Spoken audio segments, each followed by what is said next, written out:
Isolation, it would seem, well, a lockdown, a bit weird, but yeah, this is where we are. So currently I'm at my girlfriend's uni flat.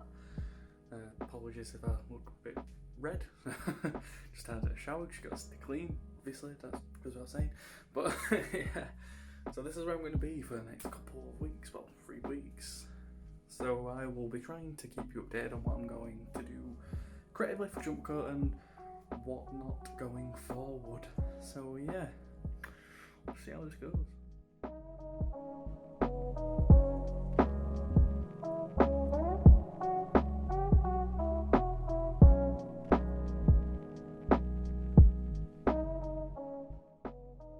Weird place to plug from, but here we are in my girlfriend's apartment complex on the stairwell.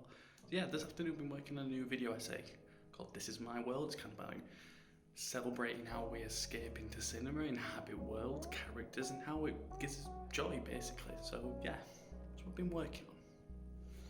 I want to make something that's not necessarily highlighting all the morbid stuff that's going on in a minute, but more like the window that cinema can give us to escape through its appall to another world. So I don't want to address the obvious in a really harsh way. I mean, maybe for some that's the better thing to do, to kind of face it head on, but I want to highlight the better part of escapism, and unfortunately it's been taken away with us for now. But yeah, that's kind of what I'm trying to do, thinking out loud.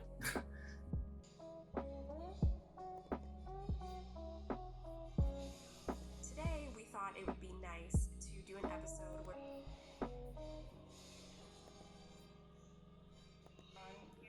eases up, but only to fall prey to the unending wedding plans.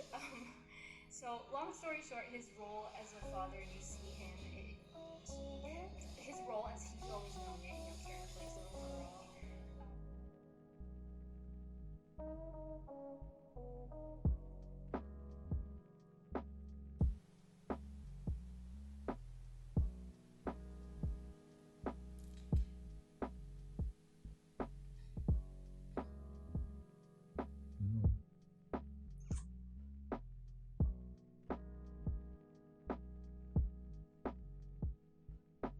Hey guys, so it's Wednesday night, quite late. Late for me anyway, about 10:30 now. In another hoodie. Is anyone else wearing anything but hoodies at the minute? Definitely not me. So I'm just here working on the third draft of the new version of It Calls Me, which you may or may not have heard about me working on in the past. It's a story that I've been working on now for coming up to about 2 years. It's been a very, very long, arduous process trying to get this script in a good place and eventually get the film made. Some setbacks last year with this one, but right back on track at the moment. Hopefully this draft won't be the last draft, I'm sure, but better than draft 2 and in a very good place where I feel like I can see the story coming to life. It is very close to the actual film that I want to make.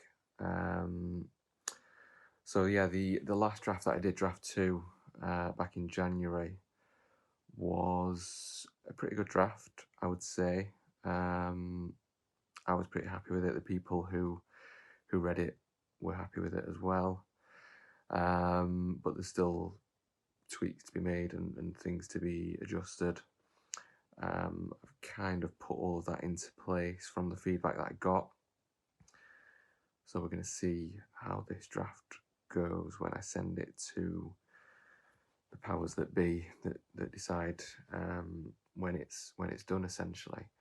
But the whole process of it calls me from start to finish, including the setbacks and everything, has really taught me a lot. I think the main thing that I've taken from this process is the idea of really digging deep and making sure that your script is not just good, but great, if not even better than that. You know, with a short script and a short film, every second counts massively, which is why I'm spending my Wednesday night scrutinising every single word that I've written and making sure it's the right word, making sure it feels right for the character and the story, and that each word deserves its place on the page, essentially. So, pretty happy with it. We'll probably be working on draft 4 through April, I'm sure, and see where that goes. But yeah, feeling pretty confident. It's a step in the right direction, which is the main thing for any draft. I think you just need to improve on the previous draft and be happy with the direction it's going in. So mission accomplished.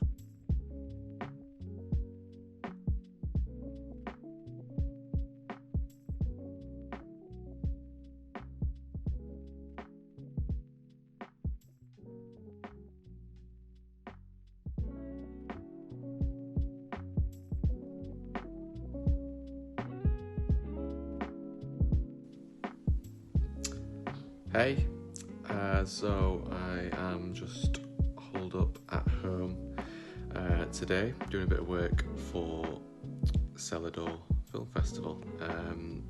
It's our first ever event, launching in 19 days, so not long at all. It's coming around really quickly, and in a sad way, I think the festival, being an online only event, has actually come around at kind of a good time for a lot of people, hopefully. Hopefully everyone's staying at home, staying safe, and now we've got, you know, a festival of 15 really exciting short films for them to watch, to pass a weekend, which will be really good, hopefully. Very, very excited for everyone to watch these films that all of our judges have really enjoyed watching as well. So the work I've been doing just now is putting together essentially a programme for the weekend, with all the films on, which you can see here, something a little bit like that, and also putting together press packs. So we've got a few film critics within our film Twitter circle who are going to be covering the festival in advance of the actual event weekend, so very excited for them to let us know what they think of the selections as well.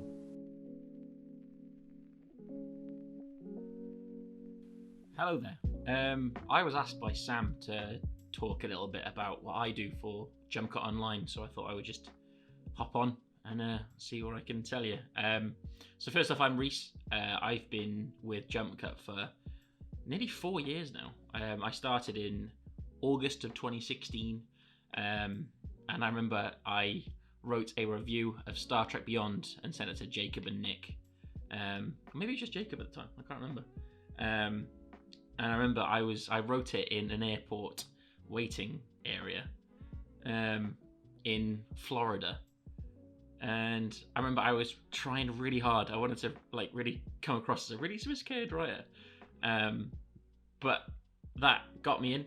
And looking back at that review, I'm thinking that's not my style at all. So I don't know why they accepted me at the time. But yeah, these last 4 years have been really exciting. Sorry, I'm looking around. I'm not very good at being on camera. Yeah, they've been really exciting because I've done things that I didn't think I'd be able to do in film journalism, I guess is what we call it, film writing. I've interviewed directors. I've interviewed an Oscar winner, which sadly got lost to the wind, but that's beside the point. But I've had the opportunities from JumpCut that I would never have had if I didn't just throw myself out there 4 years ago on a random day on Twitter. And and it's been amazing. The last 4 years, just improving, my style, trying to write different things. Like, I'm really proud of a few of the things I've written. For example, I think one of the first things I was really proud of was probably my Vice review, which I know people like Fiona, who's on the team, really likes, because I really went in quite hard. And I think that was one of the reviews when my personality shone through more. And I think that's what I really like, is that JumpCut really encourages us to write what we want to write about. And I'm also really a big fan of my Deep Blue Sea retrospective, and that was a different kind of article because it wasn't a review, but I was still talking about films and it was good. And then I've joined the JumpCut Play team, and I found that really hard to write about. Writing about games is a very different style of writing compared to writing about films. But I did a big Death Stranding review that came out towards the end of last year. And yeah, I've had lots of good feedback on that. So that was it's really encouraging. Again, just the opportunities I've had from the website has been amazing. And then the reason this is here is that since September we've been working on JumpCast, and I think I've taken on some things for JumpCast where I've kind of stepped in and people have not been there, and I've really enjoyed developing the podcast with people like Nick, and we're working on this thing right now which is coming out, hopefully the first one's coming out on April the 7th, which was my idea. And I just went to Nick and said, while we're in this horrible coronavirus isolation time, why not do something different? And we came up with a quiz format, and we've written all these questions, and I've had so much fun just planning it and getting it all ready for consumption from you guys from the podcast. And the podcast has taken on a really, really good form in the last few months or so, when we really got into our stride, and we've been talking about the things we want to talk about and reviewing all the things properly. And yeah, I've been really, really pleased with how we've done this year so far. Well, obviously we've got our horrible Twitter jail incident right now, but I'm very happy with how we're doing. And I think JumpCast is the next thing that we want to try and take up to the next level, and what we're doing so far is doing pretty well. So I'm endlessly grateful for the opportunities I've had with JumpCut Online, and I can't wait to see what else this year and next year and the year after that bring us all, because I'm very excited about what could happen for JumpCut. Like, I was talking with Corey, another of our writers and editors, the other day, and we were both in agreement that we feel that JumpCut is a website that does things a bit differently than lots of other film entertainment sites. Like, we do let all our writers have their own personality and styles, and we really like to showcase that, and I'm so proud to be a part of it. So I can only say thanks to Jacob, Nick, Tom, who's an absolute genius behind the scenes, Sam, who's just started the JumpCut Play stuff and editing the podcast and editing these videos as well. The whole team of boys over in Sheffield are a pretty special bunch. So yeah, cheers for the opportunity, and hope you keep wanting to watch us and listen to us and read us on JumpCut Online. Cheers.